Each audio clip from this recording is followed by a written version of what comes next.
Welcome back, Galaxy Brains, the film lover's guide to the galaxy, where all three hosts got to wear a purple lanyard for Hollywood Video, since we're all alumni here. Normally, me and Joe would be joined by Jared, but he's out there actually educating the youth of America right now, doing business. So we're joined by my co-host on Couchin Courtside, John. John, how you doing? Dude, I'm doing fantastic. But hold on, Joe, you worked at Hollywood Video?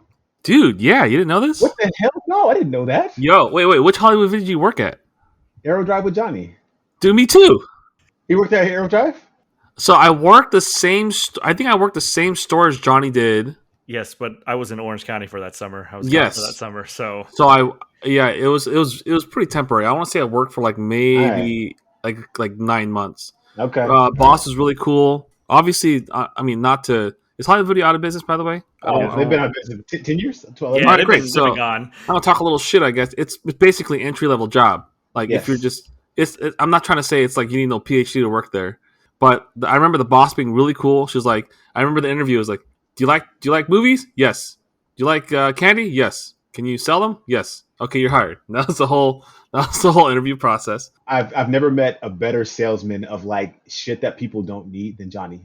Yeah. Like Johnny could literally sell anything. And he was just like, so like, why aren't you buying this? Because the Oh, deal is God. so good that like you're wasting your time. You're wasting all of our time by not purchasing this. Man, I don't know, man. But I gotta say though, as fleeting as a job as it was, I had a good time, man. Because the thing is, bottom line is, I love movies, I love film. You can never, and I guess kids these days, the feeling of walking into a movie rental place, you get the smell of the place, you get the weird carpet that they already have, kind of browsing. It's kind of nice. I guess equivalent to what our parents say about libraries. I don't know. So But, someone needs to like have just like for nostalgia purposes only, just Yeah. like a replica of a Blockbuster, a replica of a Hollywood, just to kind of go in, just to peruse. Yeah, that's true. I mean, I always liked it. I thought it was a great thing, and I think although I do have all the streaming services at my fingertips, it was always nice to like go out there, rent a movie, maybe get some popcorn and candy, like a cheap date night sort of thing. It was really cool, and Or just like watch it with your bros, right? yeah, I always had fun. So I will remember that job fondly. Is what I will say. Absolutely. Johnny, I apologize for the digression. I was going to ask Joe, which job did you like more, Hollywood Video or Radio Shack? Oh, Hollywood Video by far. Hold on, Radio Shack's also out of business, right? Yes. Okay, good. So here, now the big difference is because the thing is, I do like because you guys Radio Shack's little knickknacks and stuff like that, and also sold mostly useless stuff. So I didn't have any problems with the Radio Shack business model. I had a problem with the giant shithead of a manager I had, which really fucking ruined it. I would say that if I had a shithead manager at Hollywood Video, I'd probably hate that too. But just came down to it, the manager was super chill. Wasn't micromanaging.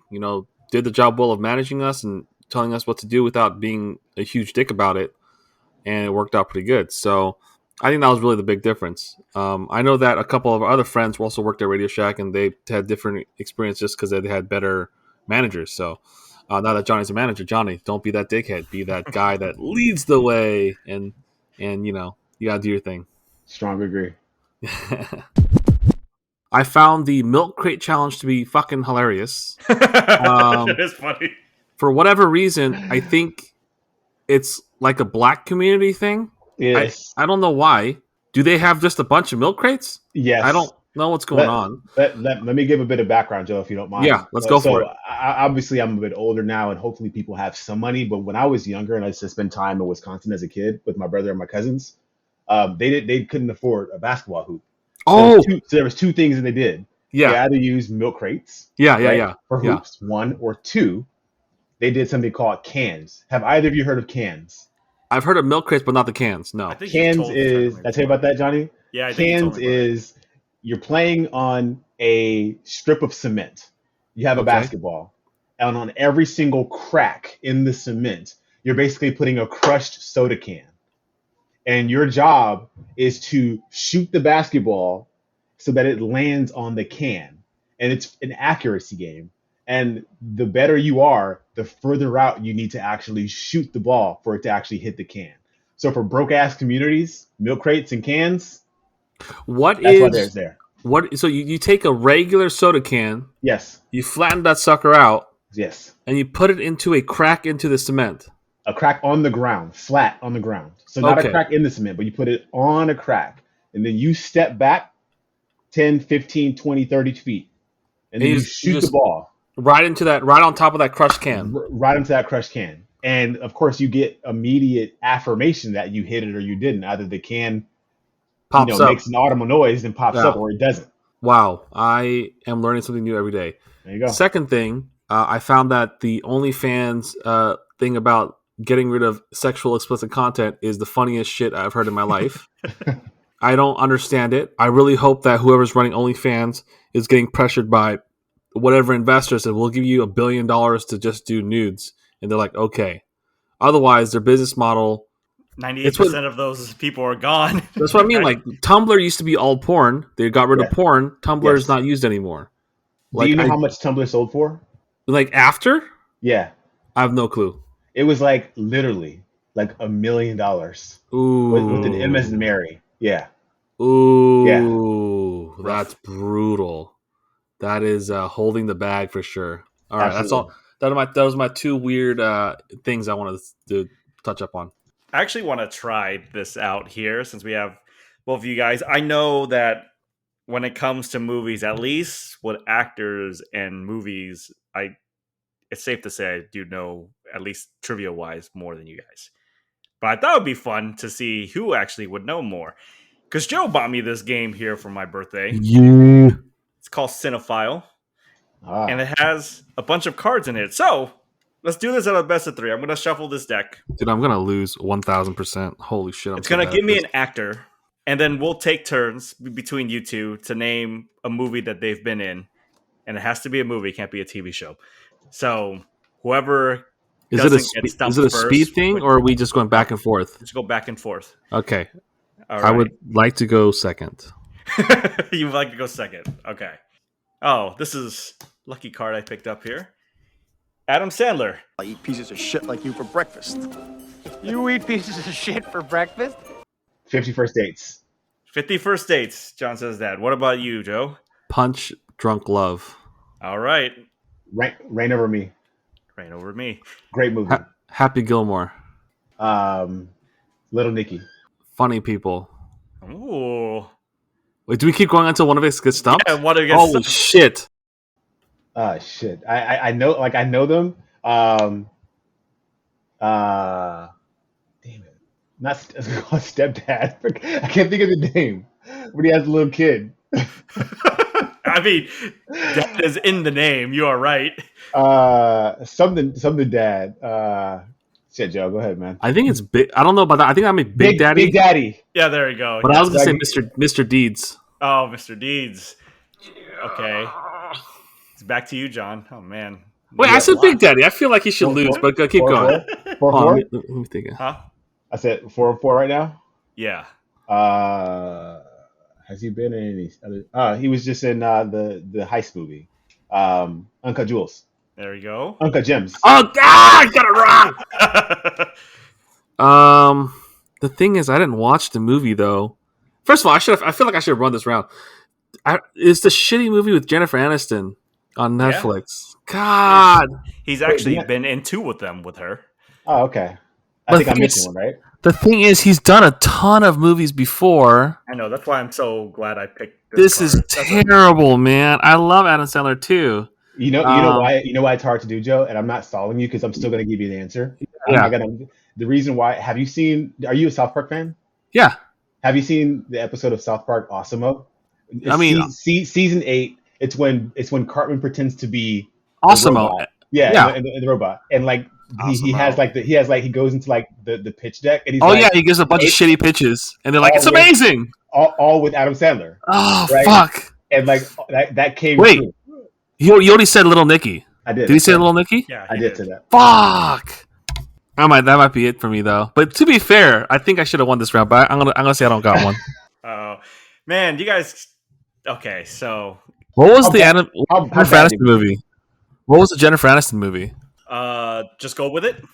Is that what it's called? I wouldn't have gotten that at all. What's it called? Just Go With It? Just go with it. I Yeah. have no idea. There's This is Jack on and Jill. That's Ah! a downturn, Both, right? You got both, yeah. You got both the Okay. grown-up movies. Grown Ups Grown-up 2. Oh, Transylvania. I wouldn't have gotten that. I don't You get don't voice mess with the acting. Zohan. Oh yeah. Yeah. I know Waterboy there's- was egregious. You guys missed that Waterboy. one. Yeah. Waterboy was the one. Mama says that alligators are ornery because they got all them teeth but no toothbrush. All right, so we'll give round 1 to John. Adam Sandler. All right, let's see what let me say this. I saw Big Daddy in the theaters when I was like 14 years old, maybe 12, in Milwaukee with my uncle, and I will never forget the scene where they're in the court and he has Steve Buscemi on the fucking on the stand, and like he's the homeless guy, and like he's like saying all this shit, and then all of a sudden like Adam Sandler just pulls out the McDonald's bag and shows it to him. Yeah, I Dude, remember that. The only thing I remember from that is a giant loogie every time. Like, you can hit the floor yeah. and shit. That was Yeah. gross as fuck, but that like is burned into my brain. Adam All Sandler. right. So Joe, you're gonna go next now. So I should go first this time? Yes, you're gonna Yeah, go okay. first. All right. Oh wow, what a great pool. Matthew McConaughey. All right. Oh god. Oh. Where are you starting off? All right, okay. It's because I can only think of Lincoln commercials right now. Okay, I can do this. Okay. It's oh my god, it's hold on. Johnny, you have a timer? Is it How to Lose a Guy in 10 Days? Yes, that is one. Okay. Woo! Interstellar. There you go. That's 2. Fuck. Yo, the AIDS movie. This is so bad. He was in that movie? I've seen the movie. And it's Jared Leto in it. I liked it. It's cowboys. Yeah. Ugh. Where's the Cowboys usually from? Dallas Buyers Club. Yeah. Oh man. Tropic Thunder. There we go. Who wasn't Tropic Thunder? Dude, he was excellent in that movie. He was Ben Stiller's agent. Yeah. This is some bullshit. God. It's the one with naked Margot Robbie. Naked Margot Robbie. It's this? Yes. God damn it. The struggle. Wolf of Wall Street. There you go. Okay. This is terrible because he did like a billion movies. He did. That's why I was like, I'm out. Wait, so I win because I went first? you You won won that one. because you went Yeah. first. So yes. You got 3. You got Ah, 3. this is 2. terrible. I mean, failure to launch. Yeah. We Are Marshall. Eh, Reign of Fire. okay, I guess. Ed TV. Days Ed- of Confused. I can't believe you guys didn't get that one. Days of Confused. Let me ask you this, Johnny. How many of those would you have gotten without looking at the screen? Johnny would have gotten fucking everything, man. This is Rattle them off. ridiculous. Okay. That was before like A Time to Kill and Contact and stuff. So, Oh, God, okay. all right. So 1 and 1. Yeah. Let's see here. Really quick, are your cards organized in like hard, easy, medium? Because No, like, I just shuffled it. all right, fuck. All we're right, just getting lucky. all right. Here we And go. John gets to start off first, and this is one of the great actors here, Morgan Freeman. Smite me, O mighty smiter. Now, I'm not much for blaspheming, but that last one made me laugh. Joe's like, oh shit. Shawshank Redemption. Okay, there we go. He was in a movie with Angelina Jolie. I think that was You are- Shooter. Was he Shooter? I mean, you said Shooter. No, that was not Shooter. Shooter is the one with Mark Wahlberg. Oh, I know what you're talking about. Yeah. He was in the movie with the guy who played Professor X as well. What's that movie called? I just have one movie lined up, and that's it. This is so bad. I feel like if you guys, Oh, he was God in a movie. yes, he was. What He movie was in- that? He was God in. It was the movie with Jim Carrey. Yes, it is. And then Fuck, when he was that's the talking- movie I have lined up. when he- Don't when he say was it. talking- When he was Don't talking say to the it. animals. When he was talking to the animals. Bruce Almighty. There you go. Ah! All right. What about you, Joe? Okay. I'm gonna say this right now. Hold up. No. No. You relax. Okay. Driving Miss Daisy. Oh God, that's a good pull. It's a throwback, man. Yes. I mean, I think this might have been one of his first big movies, I think. He's in 2 movie series that have trilogies. If you just rattle off the trilogy, Trilogies. Black characters in trilogies. I think of Samuel L. Jackson as Mace Windu. I'm gonna cede to Joe, and if he gets one, I'll remember one.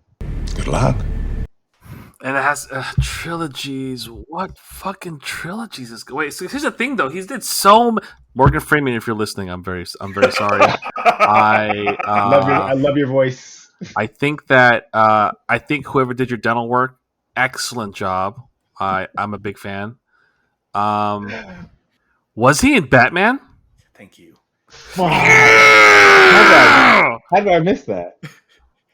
You might have to edit this down because I'm really loud. Yeah. Oh, I have another one. Okay, so Wait. is it? Well, I mean, it's he's in Evan Almighty too. Then Yes, he is. You are correct. You name one sequel, there's the other. wait, is that considered the? Okay, that's not the set, I'll right? give you the win there. Yeah, you got the win. And then, did you say Wanted as your first one? That was your Angelina Jolie. That's what he meant. Okay. I knew what he was talking about. Wanted. And then Okay. the last one was I had him under. Oh, he really did a lot of movies, huh? Joe, hold on, Joe, you won. Johnny, what was the movie with the guy who played Professor X where he got killed at the end? He got shot in the head at the end. Oh, I don't remember that one at all. I remember Lucky Number 11. It was the one where the guy was like using the sniper rifle and he could like make the bullets. Oh yeah, that's Wanted. That's Wanted. That's Wanted. Okay. Yeah, that's Wanted. I mean the bullets. Yeah, Right. there's that. You His guys, favorite movie. you guys really missed out. Like I said, there's the trilogy, the Olympus Has Fallen trilogies. If you guys watch any of That's those, that's fucking fucking no. terrible.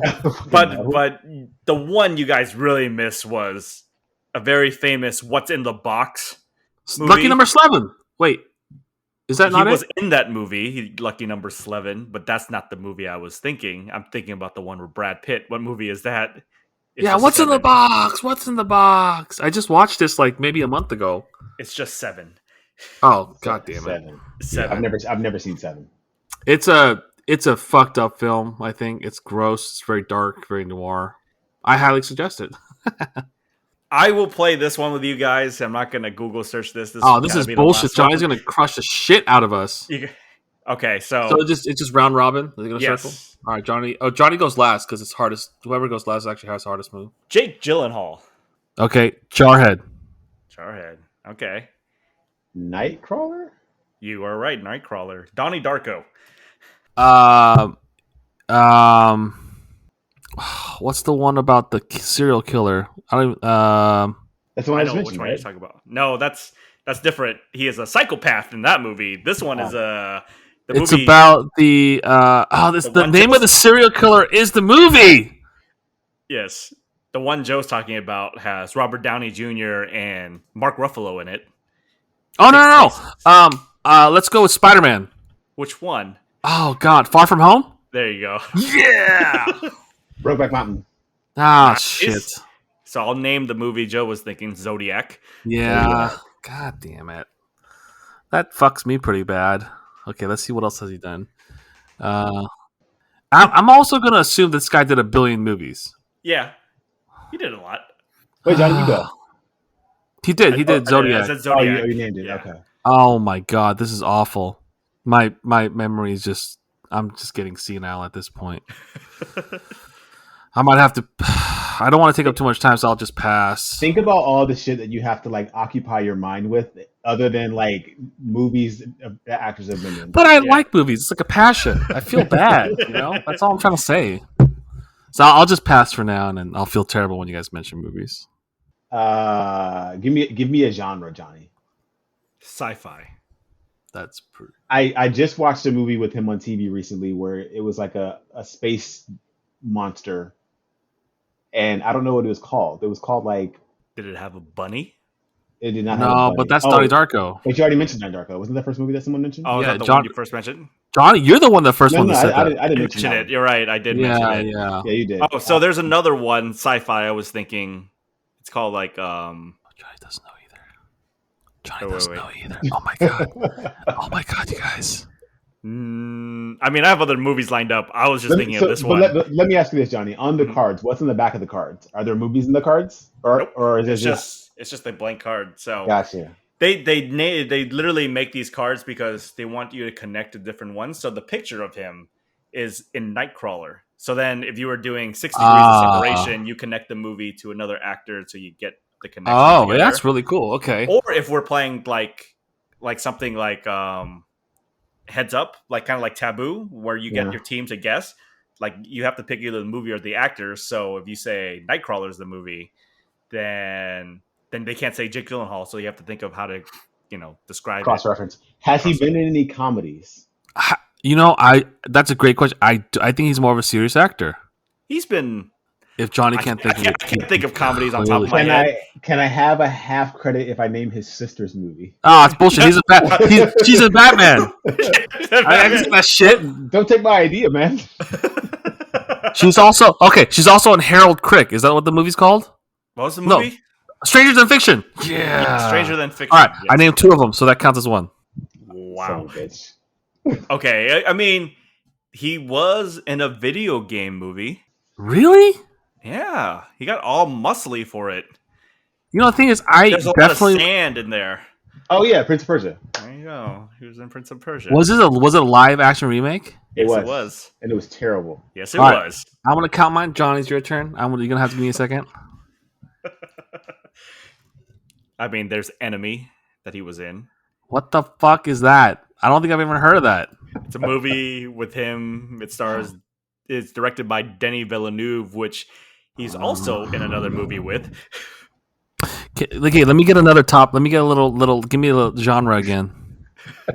I'm dying. I feel terrible. This dude does like at least 3 movies a year. It's the worst part.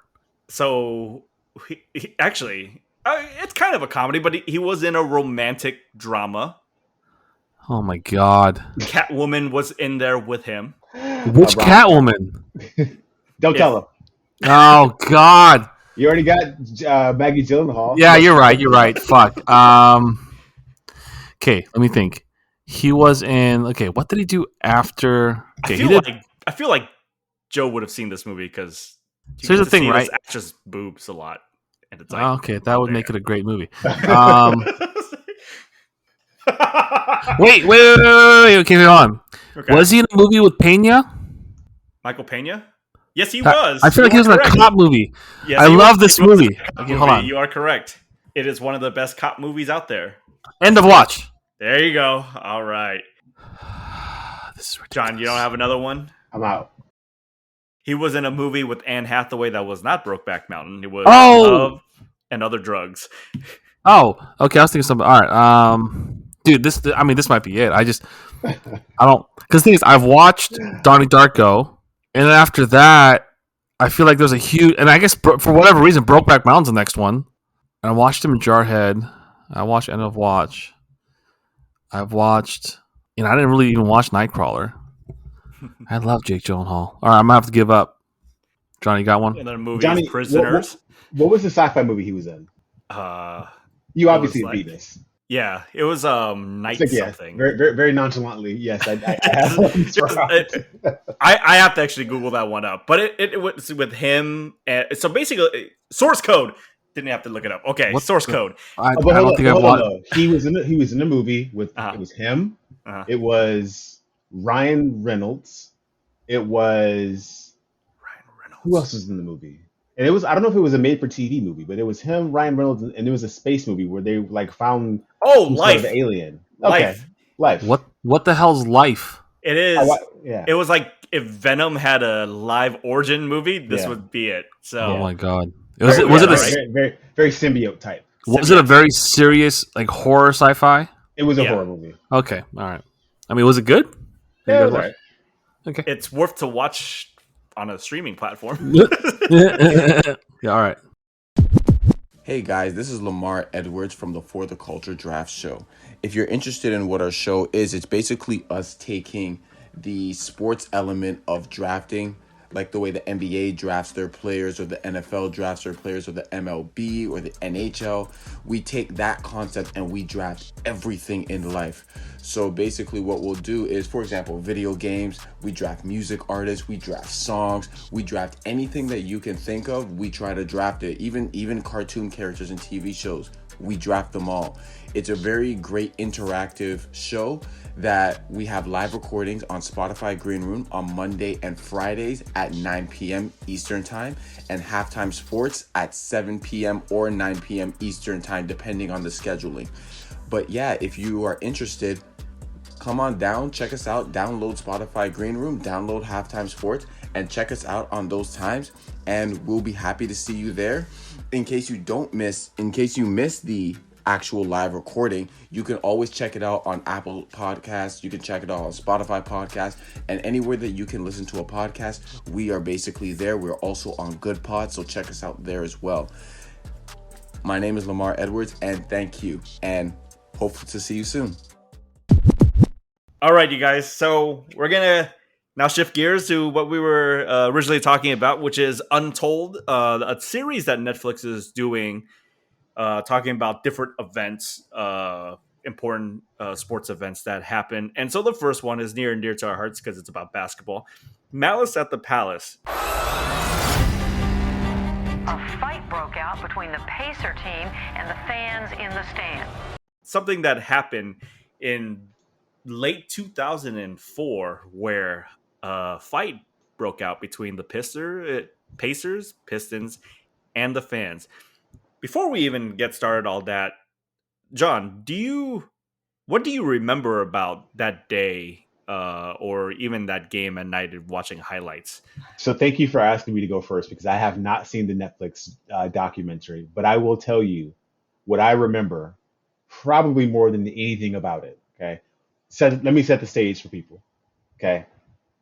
The Pistons were a very, very physical team back in the early aughts, right? Everyone knows this. This is how they famously beat or dismantled the Lakers. This is also, it was also because Kobe and Shaq couldn't get along, but they were a very, very tough team. They were well coached. They had Larry Brown as their coach.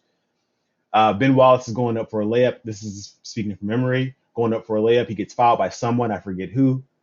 Pushing or shoving match happens. All of a sudden, I see Ron Artest is lying on the scores table, and a beer falls on him. Okay, yada yada yada. I'm speaking from Seinfeld, and all of a sudden, Jermaine O'Neal has the fucking greatest punch in the history of punches, where he's just on the court and he's like running and sliding at the same time, and he just decks this guy. That is like my fondest memory from the Malice of the Palace, other than like the general chaos, obviously, but just Jermaine O'Neal's punch. It was just fucking chef's kiss. That sliding punch, I think, is the one that we remember the most. Yeah, I know Artest running into the stands is punching the wrong person, by the way. Kind of like ignited it, but that sliding punch is like something that cameraman, bless his soul, just caught it right at the exact moment, you know. But Joe, what did you think of that documentary that we saw? I mean, it's nice to have opinions of the only new thing, I guess, is spoilers or whatever. The only new thing is that they did interview the dude that threw the soda, and also the dude that got punched, and I'm sure that they were sentenced to like some sort of very basic fine or whatever it is. I don't really recall, and it's interesting to see their standpoint. But it's kind of cool because I think it's, they say that this overall this tarnished the league.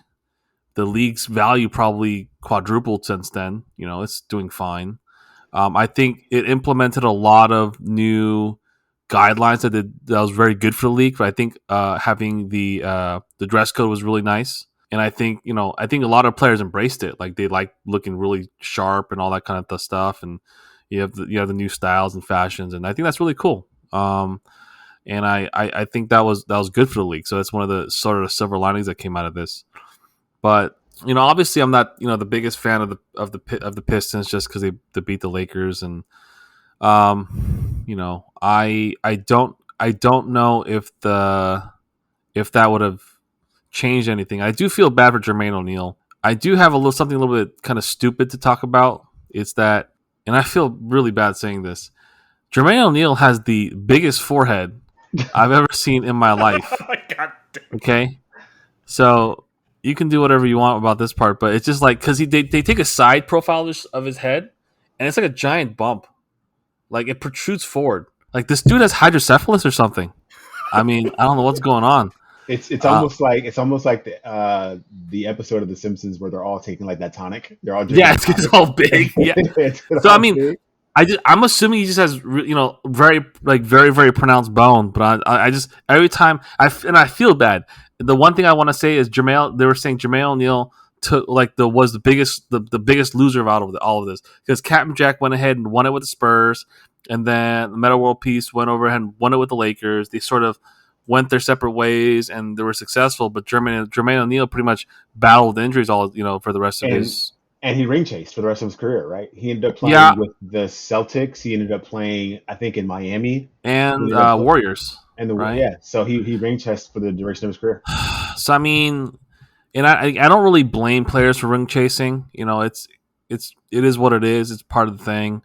But he did say something about the fact that the brawl really, fucked up his trajectory and stuff. But I would say yes, but at the same time, he was dealing with significant injuries afterwards, and I don't think he was necessarily injured by the brawl in any way. And I always say this: I really wish all NBA players a very, very long career. I wish them financial stability and all sorts of things, and I want them all to be successful. And the whole documentary just sort of had a sad vibe with just Jermaine O'Neal because Ron Artest just chilling on his couch. He's fine. He's chilling.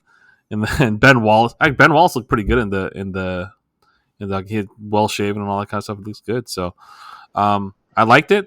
Nice. It gave a little bit more take. I'm surprised that Tom Donahue was in it, even though. Me too.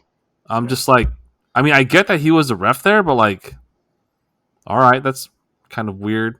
But hey, you got to make that money, right? So that's all I can say. So get that bag. Let me ask you guys. I have a question for you all. Do you guys think it is possible for the Malice at the Palace to happen in today's NBA? Yes. Well, today's NBA is also like the COVID NBA, where people are like not as many people are going. We're assuming that it's like today's NBA with full attendance and 2019 NBA. Okay. No, I don't think so, because I think there's too many players out there that are out there trying to sculpt an online social media presence and endorsements and all that kind of stuff. LeBron is like the biggest guy of this kind of thing because he has an extremely well curated PR team and social media and all sorts of things. Which is fine. It's fine. So you got to do that. And I think a lot of people are sort of following his footsteps. And it makes money, man. So, money over everything else. So this kind of thing. So just get the bag. So Joe says no. Johnny, you say yes?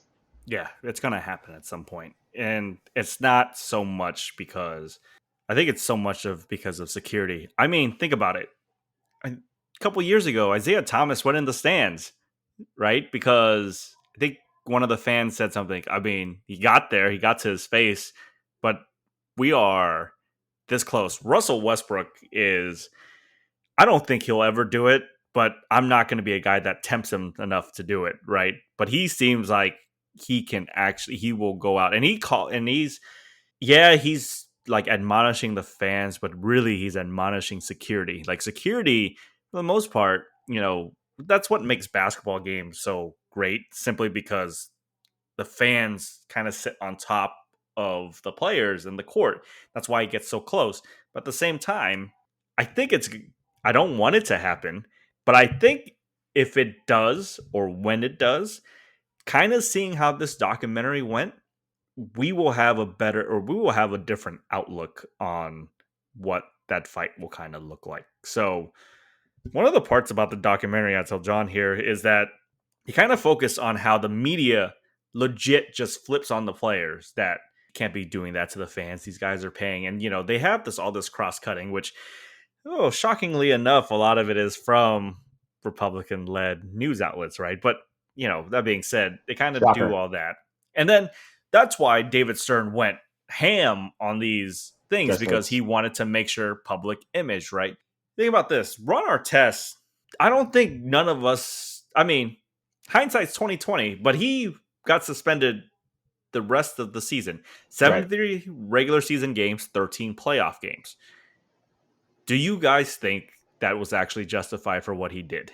Well, it's unprecedented, right? Yes, I mean, it this is the is. first time, so it's hard to compare anything. Like, if it's the first time something like this happened, you sort of set the standard for what to do. So it was hard for me to say. Is it the largest single season suspension in the history of the league? Yeah. Okay.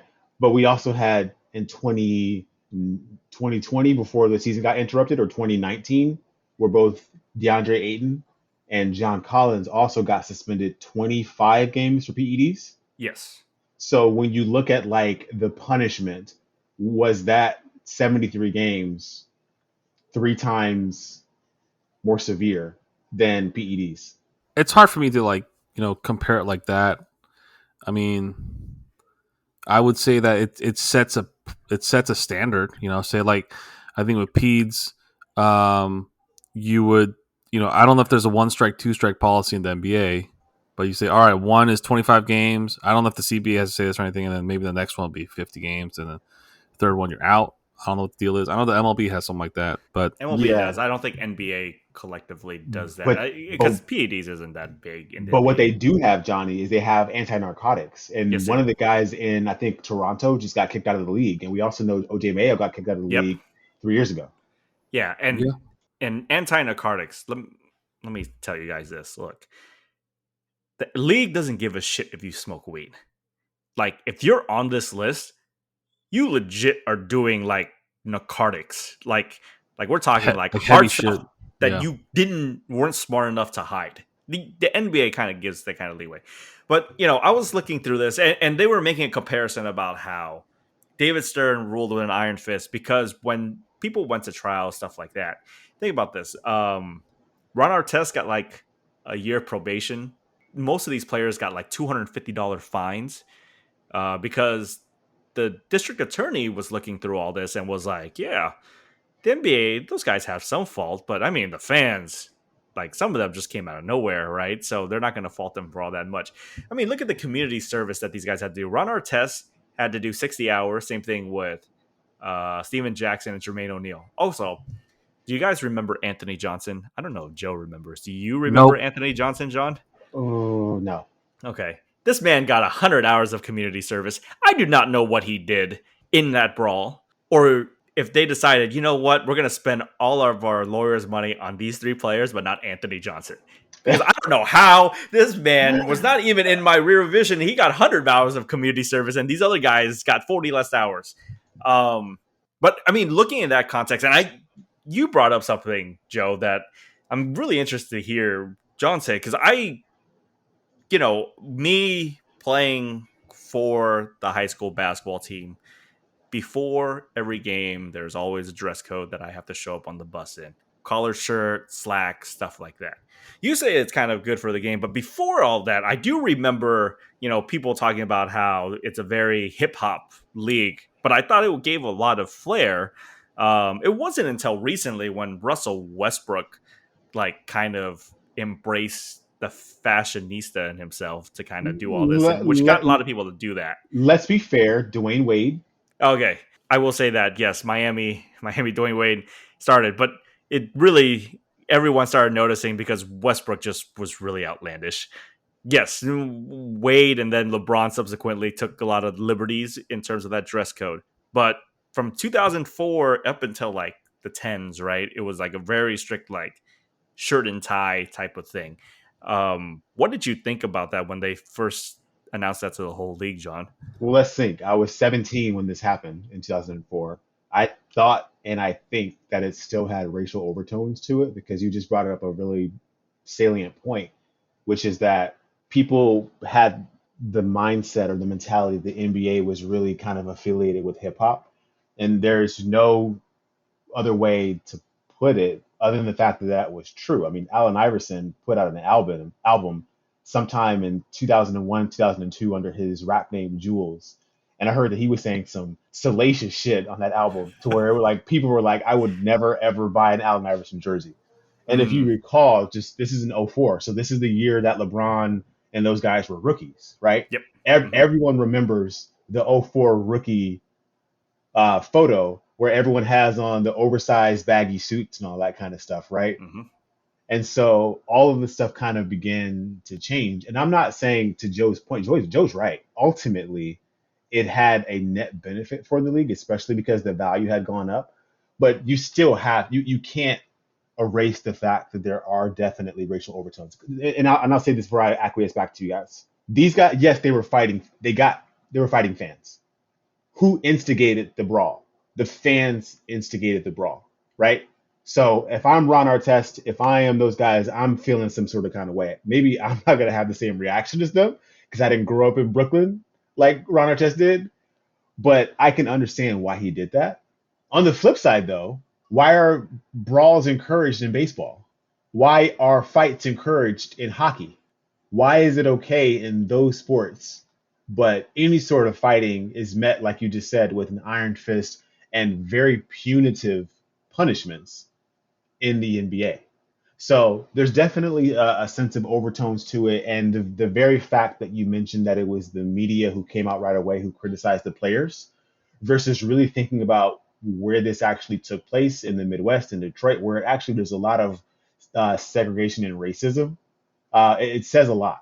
Cool. So, Joe, let me bring this back to you. So, one of the things that the documentary really made a focus on, and maybe my memory is foggy, but Reggie Miller claims like this was a championship like team. Like the only reason the Pistons were gonna make it to that finals is because, you know, Ron Artest got suspended, Steven Jackson got suspended. Look, I remember this Pacers team to be good. I didn't remember them to be championship contenders, even though Rick Carlisle, this is where Rick Carlisle got his like really first big gig, and he kept losing in the Eastern Conference Finals. I mean, the Pistons were in his way. But did you remember this team being like, oh shit, they can win the championship? I mean, they had their record was very good, and anytime, when you win like 60 games, I'd say, people consider it. And at the time, Pistons were the team to beat. I guess not because Spurs won in '05 afterwards. But I'd have to ask, would this team have beaten the Spurs and the Pistons? It's also it's sort of woulda coulda sort of thing. I can say for a fact that they were a very, very good team. I know that Reggie Miller was on his tail end. I think he was in his mid 30s, 35, 36. And Jermaine O'Neal was playing very well. Ron Artest was playing well. Captain Jack was Captain Jack.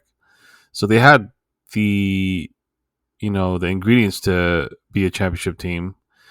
It's just I don't know. Pop was just on fire too. So, I think that if they were a championship team, the window was fairly short because, Dwayne Wade won in '06. They weren't going to stop that.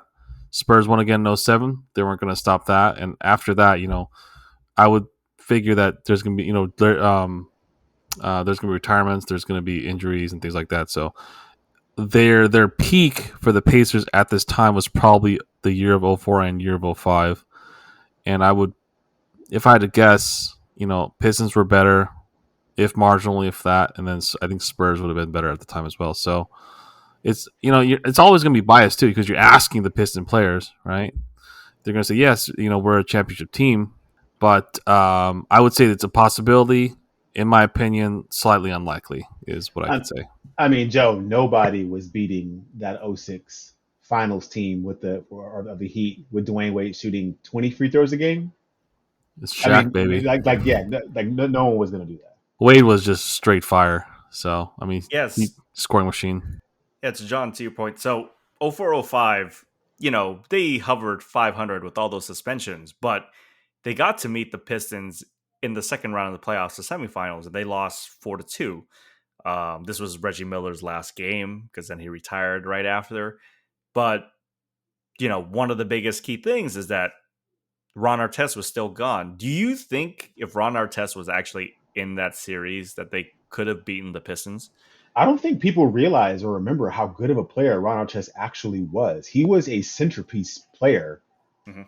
for this Pacers team. Now, when you look at his stats by probably today's standards, where everyone scores 27 points a game, 7 rebounds, 6 assists, like it probably doesn't look very sexy. But like in a league where teams averaged 88 points a game, like Ron Artest was putting up big numbers, playing exceptional defense. And to lose him, to lose Captain Jack, to lose Jermaine O'Neal for however many games they were out, especially in the playoffs or come playoff time, that was a enormous hole that you can never you can't fill, right? I mean, normally when you lose a player for 74 games, it's a season-ending injury, and you get a player exception, right? You get some sort of kickback from the league to kind of help you replace that player who you're missing. But in this case, what could they do, right? It was a void. So I totally agree that if Ron Artest, Jermaine O'Neal, and Steven Jackson were there, all in their primes, mind you, too. Yep. I think it would have been a different story. Just give me a letter grade, Joe, on the documentary itself. What did you think it was? I think I was spoiled by the Bulls documentary because that was fun as hell to watch. Mhm. If that was like sort of the gold standard, I'd say I'd give this like a B plus. I think they did a good job of getting as many people as possible involved to be interviewed, because I get the feeling that Captain Jack and Martez and Jermaine O'Neal aren't necessarily fans of thinking about this and doing an interview and making a documentary and stuff like that. So, but I'm good on them to get it done. I'm sure that this took a long time, and it's something to look into, and I think it's cool. But yeah, I think given that it's such a it's also about one game. It's not about a series or whatever. They did a pretty good job, so I'd give it a B plus. So yeah, I'm gonna go actually a little bit lower. I'm gonna give it a C plus. So, and here's the thing: I think the information was fine. I just think that if you were coming into this blind, you'd be like, "Oh, okay, what a snapshot in history." But since I came into it, I didn't really gain a lot of insight. It was just like a trip down memory lane. But my biggest gripe with it is that Reggie Miller kind of threw this thing where he's talking about the fans and how the fans didn't know that all of us are like friends off the court. Like it's just we're, even though we're going against each other and we're heated, we're friends. If that was the case, if that was simply the case, why is Ben Wallace the only Pistons player that was actually in this interview process? Why isn't Rip, Tayshaun, Billups, able to talk about it? And to me, I think that's a damning point of them not kind of getting that across, because I think Reggie Miller is trying to paint a picture that wasn't necessarily there. I really do think half those people hate that team, and they hated each other that much. But yeah, it was a fine watch. I like I said, I didn't learn as much, and usually with documentaries, I hope to at least learn something new, and I just didn't get that much out of it. It's just more reliving memory lane. And I took that personally. See, that line alone makes The Last Dance a solid A documentary. He's so memeable, dude. It is. All right, and so hold on. Before we move yes. to the next, I have a question for you and Joe about that Pacers team. So we talked about the viability of them winning a championship. I wanted to talk really quickly about the players on the team themselves. All time team. Okay, I'm asking you, all time. Would you have one of those guys ride with you on your team? Any player on that Pacers team? Who is it? Steven Jackson. Steven Jackson, baby. All day. That man got into the crowd, had no idea where anything was coming from, and that man was throwing punches with a 7-foot wingspan. And come on, man. If there's anybody who I would walk into a dark club with, a dark corner with, a seedy place with, it is Steven Jackson, 100%. Oh, you said Pace. I was gonna say bring the two cops that were part of the documentary. Bring those guys to me. Dude, that's some trash, dude. They didn't even do their job right. So I like. That's a good pick because he kept on saying, I'll be with you 100%." All that. It's cool. I like it. Good pick. Yeah, in that documentary, I did appreciate Captain Jack being like, yeah, like look, we might hate each other, but once I'm with you, I'm with you. And I'm all like, okay, that's cool. Do you believe he falls into the category of you hate him when he's on the opposing team, but you love him on your team? Does he fall into that category? The Nope. Kevin Garnett's, the Patrick Beverleys, the Marcus Smarts of the league? I would say the biggest person like that is Manu Ginobili, Manu Is he? Ginobili, interesting. because like you love him if you're a Spurs fan, but he's quite a dirty player. It's not a Bruce Bowen dirty, but Manu Ginobili flops a lot. He does all that shit. People are like, fuck this guy, sort of thing.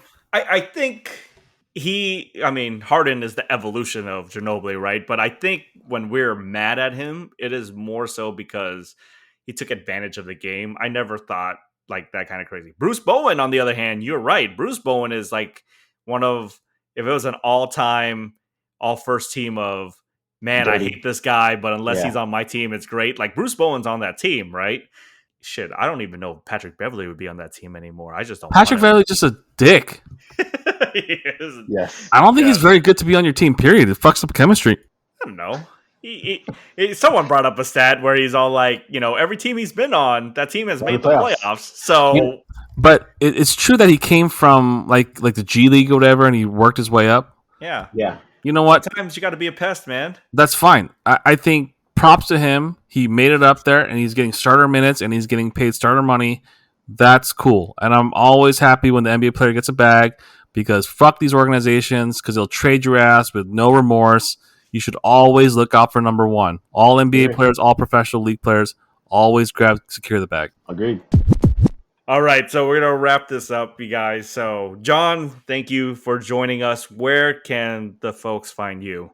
They can find me on Twitter at jspeed04. You can also find me on Reddit under the same handle. I've been posting Simpsons memes lately just to kind of Nice. help me with my own mental health. So yeah, All right, Joe, where can they find us? Well, you would find us in Film Lovers GTDG. Kind of sad because they fucked up on these actor games and just terrible. But in terms of trivia, while I might be shit, I would say that I have a decent taste in movies. Instagram and Twitter, Film Lovers GTTG. And you guys can find me Twitter, Letterbox at JNGO11. That's JNO11. Jared will be back next week. You can find him at JLuthy, JLUTHY on Twitter. Just don't go on Instagram. Follow him. That'd just be weird for him. Stick with Twitter. Thanks again for listening to us, you guys. We'll talk to you next time. thanks for having me, gentlemen.